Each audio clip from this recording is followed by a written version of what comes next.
Ngono tenan iki ben sampean nak ketemu pangeran selamat nggih. Iki pancen angel iki masuk ngawas subhanahu wa ta'ala. Kula terangaken nggih. Mun iki kula tanggung jawab ning ngarepe Allah kena ning ngarepe sampean ku gampang ora ono. Ini tanggung jawab ning ngarepe pangeran. Mulyane Bani Adam itu berdasar hukum yang dirancang atau yang didesain atau yang ditentukan Allah. Bukan mulya dengan rancangan hukum yang diciptakan Allah manusia. Nah sama tangkel. Maksudnya seperti Gus. Maksudnya ngeten. Kita hidup misalnya di zaman jahiliyah. Anak putri dari awal dianggap beban ekonomi sehingga punya tradisi nak di anak wedok dipendem urip-urip karena dianggap problem secara sosial, secara ekonomi. Di Cina karena ledakan penduduk sudah menjadi problem nasional, setiap kelahiran dianggap problem. Lagi lahir sudah berapa? Problem. Undang-undang wajib anak satu.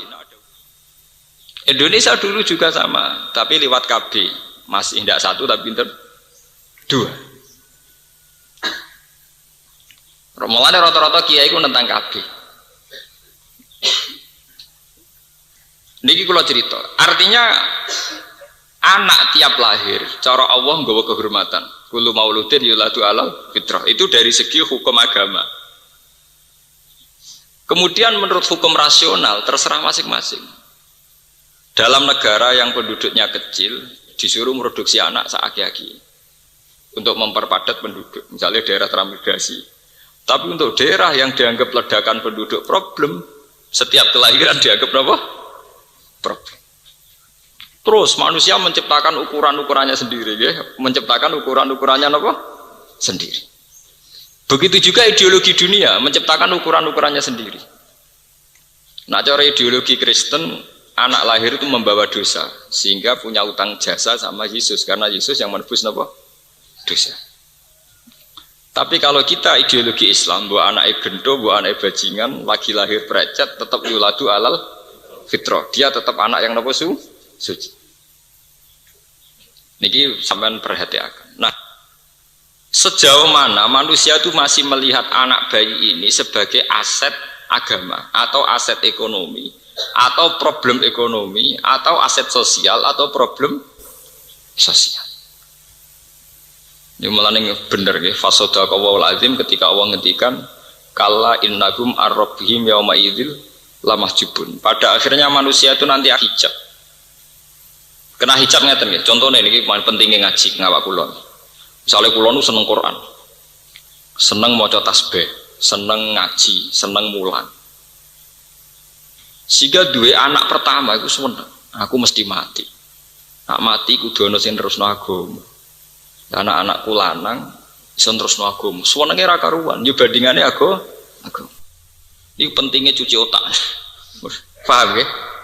Nak wong kedonyan ki ngoten, duwe seleb, duwe gudang, duwe sawah, duwe tuwegal. Boleh orang dua anak atau anak wedok-wedok. Ngenakno mantuku. Bareng precet lanang seneng rakuan, ora kelyo. Keli udah bek nilai-nilai dunia. Ya saiki kena utek wong wedok-wedok sing trafficking. Wah iki bahaya apik larang irgane nggih. Tenggene Pulau Kucing perbatasan Malaysia Kalimantan wah wonten trafficking perdagangan anak. Bayi lahir dianggap aset ekonomi. Nah, gak pincang, gak picek, wah larang. Makanya sekarang kriminal terbesar di Jakarta, di Kucing itu bukan kriminal prostitusi, kriminal wong nakal produksi anak. Engkau anak di napa? Gitu. Iya sing ngaramno wartawan ora pati setuju. Wartawan panjang dosa, penggane ngrasani wong. Tapi hikmahnya yo gede. Umpama ora ono wartawan, berita-berita ngono itu tidak diekspos secara nasional. Karena yang punya sigi, yang punya telusur, yang punya sidik. Dan itu bantu kepolisian sekali untuk menangkap nopo trafficking itu pelaku-pelaku penjualan nopo anak itu. Nah, ketika sudut pandang terhadap anak itu beda-beda sesuai pemahaman orang. Kalau orang agama dianggap aset agama, ini penerus agama. Kalau orang kaya dianggap penerus dinasti kekayaan. Kalau trafficking dianggap aset ekonomi. Berarti PR ulama atau PR kiai adalah bagaimana masyarakat bisa memandang anak secara positif, yaitu dianggap sebagai aset apa? Agama.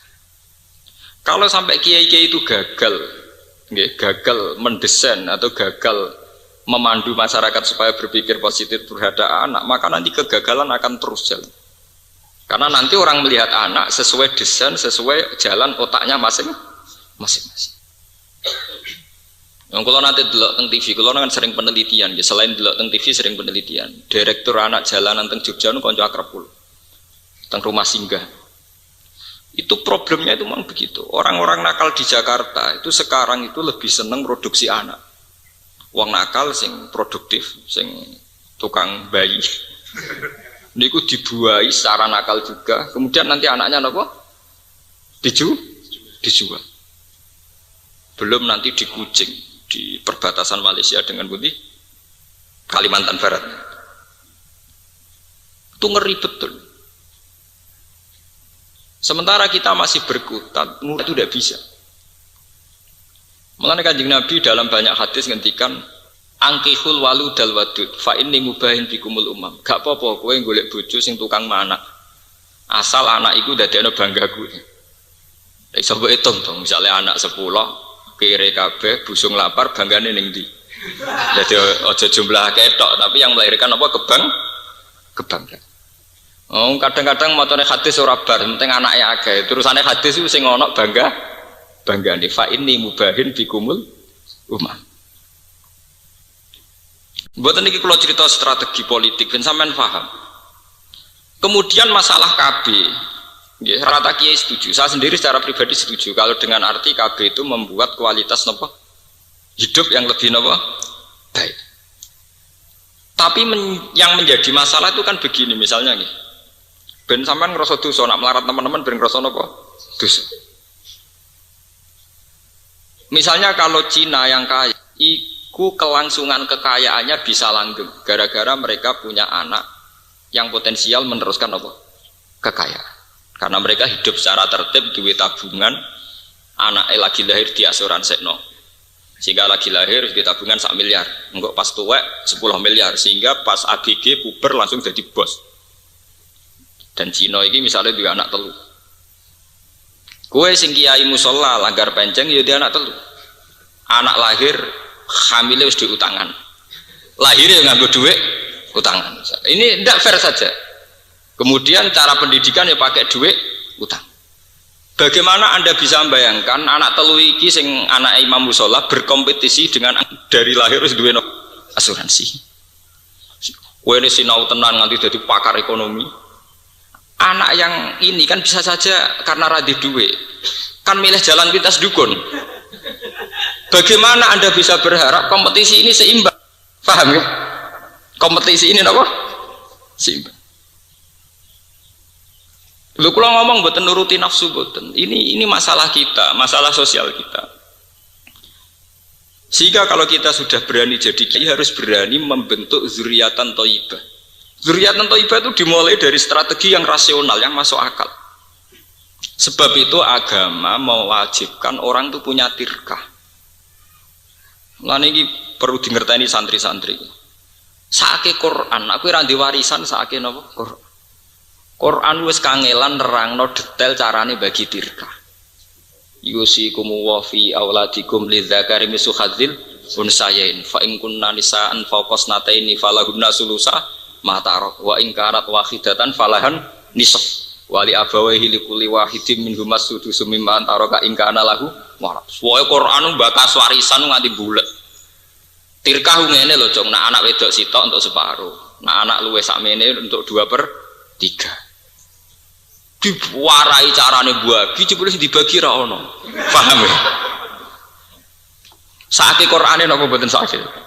Paling melanggar iki malah santri. Ngaji ning pondok ngaji faro. Tapi ra iso dipraktekno wong ra ono sing dibagi. Lah lha opo direwangi ono gawe aslul masalah, ono raut, ono aul, ono dawil fu, ono sulus bak. Jebule gledek ra ono sing dibagi. Sebab itu ayat di surat Nisa itu nanti diteruskan, termasuk ada aturan umum dari Quran, wal yakhshal ladzina law taraku min khalfihim dzurriatan di'afan khafu alaihim falyattaqullaha wal yaqulu qawlan sadida. Hendaknya orang-orang yang beriman itu berpikir ke depan. Bagaimana jangan sampai punya anak turunan sing di'afan yang lemah. Bagaimana Anda bisa ngurus agama sementara sing anake Cina duwe asuransi tabungan, sing anak telu ora jelas jaminane. Mitoni duwe utangan, kelahiran nganggo duwe utangan. Lho tekan beranjak puber dititipno wong. Wis mbok kono apa terserah pokoke anak kula saged mangan. Ya ini memang takdir. Tapi kita sebagai mustahid ini harus dirubah, pola hidup begini itu bisa dirubah. Kalau gak ada resep dalam ini, gak ada resep. Kalau pernah seminar di Jogja itu punya satu resep begini. Allah itu punya sunnah, di mana orang yang punya tabungan tentu lebih baik daripada yang tidak punya tabungan.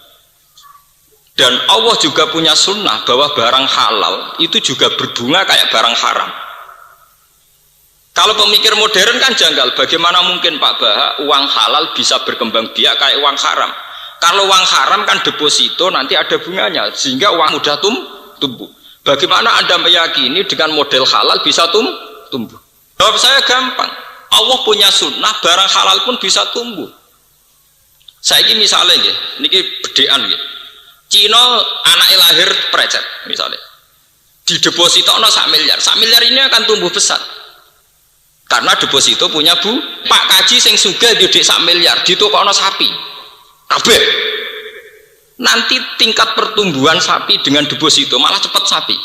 Podo-podo belanja 1 miliar untuk sapi kira-kira. Paham ya? Artinya kamu jangan pernah yakin kalau pertumbuhan haram itu lebih hebat timbang pertumbuhan apa? Halal. Selama ini kita akan bodoh. Mosok Gus barang halal iso ngalahno barang haram. Paham ya? Sama kok sing melarat itu ketemu melarat. Misalnya Cina kere di deposito mau 1 juta demi anaknya di deposito no bunganya 1 juta kira-kira sakulane mau 8.000 nopo 800 niku. Pinten? 1.000 nggih, 1.000 nggih. Sekira-kira 1.000. Kowe kak kaji utawa ora kaji petani, duwe dhuwit 1 juta anak emprecet butuh kono pitik. Kabeh padha kabeh nggih. Kira-kira bungane dhuwit 1 juta ning deposito ambek perkembangan pitik iku kira-kira banter putih. Banter pitik. Lah umat Islam ku bodoh. Artinya sebetulnya kita punya jalan keluar secara halal itu napa? Ya kula nu sering diundang pakar-pakar seminar tapi tidak seminar terbuka, mau khusus pakar. Kula nu pancen mboten ate kula teko teng seminar terbuka. Ngenterangno jolo-jolo malah ora paham-paham. Jadi kula nu sering diundang misalnya bareng profesor jadi podo tek warase maksudnya ini mboten repot. Cara gawe rumus mboten napa? Mboten repot. Kalau mesti teko nak diundang ngoten karena jelas ya paling orang 6 orang 8 ndak lebih. Gue golek wong pinter pancen yo angel ngoten maksudnya niku pancen. Golek wong pinter sing waras yang tidak terkontaminasi. Ini peringatan bagi jamaah yang ngaji di sini bahwa Allah punya sunnah bahwa kehalalan itu bisa tidak kalah dengan haraman. Kita kadang cara berpikir kan diskriminatif misalnya. Selama ini bank-bank konvensional lebih canggih ketimbang bank syariat. Apalagi ada tudingan bahwa bank syariat ya ada beda jauh dengan bank konvensional. Kita cara membandingkan mesti bank dengan bank itu bodoh. Perbandingan apa? Bodoh. Mestinya cara bandingkan kita tidak usah bank dengan bank. Paham ya? Wong deposito no 1 miliar neng bank yo mana? Ditukokno sapi 1 miliar buat ternak gen apa mana? Dan itu tidak kalah tingkat produktivitasnya tidak nopo. Mana bakdo ngaji niki sampean mikir tenan teng anak. Saake anake wong dolim iso kompetisi secara sehat. Mergo wong tuane mikir tenan. Lho anake santri sak enake dhewe ning rumah. Kadang malah kelahiran anak loro cek kumpul mertua. Piye le didik agama. Lho kula nate melarat lho. Saya sampean jangan kira kalau saya tidak pernah saya pernah melarat. Tapi kula riyen ndonga teng pangeran ya Allah. Saya tidak bisa, tidak boleh menterlankan anak. Kula agar maca ayat Farok itu wisin be pangeran. Gunane apa ana ayat Farok? Nak mati bludas. Wis bludas malah sing nglepas jenazah mesti nak wonten hak adami nggih hubungi keluarga. Ora duwe tirkah dadi hak napa? Ada. Mati ra sopan. Mati mboten napa? Sopan. Padahal bayangannya Quran mati udah tirkah, nak tirkah dibagi. Sampai Nabi ngendikan idza matabnu adam ing qata amaluhu ilamin salasin. Salasin dimulai sedekatin jariyatin. Tapi nek ora sedekatin jariyatin, ya mata-mata tenan ora ana ilamin salasin, ora ana sedekatin mata beneran itu. Padahal jelas-jelas nih hadis ilah dimulai ilah min salasin apa? Pertama apa? Sedekatin jariyatin. Jadi kayak menak mati, kepengin ora ing qata amaluhu, kepengin ora putus kudu dimulai duwe sedekatin jariyatin. Au ilmin yang tafa'u bi malah ora wong alim ya ora. Paham ya? Awaladin solikin nak ora duwe sedekah jariyah angel. Wong mulai lahir wis utangan, engko ngaji dititipno wong. Misale mondok ada buat titipno wong iku, tepan kiai ini kedonya perangan wedhus terus. Paham ya? Ini harus dipikir, umat Islam cara berkompetisi itu tidak sehat. Orang-orang zalim punya ketertiban yang luar biasa, sementara wong soleh duwe amburadul sing luar biasa.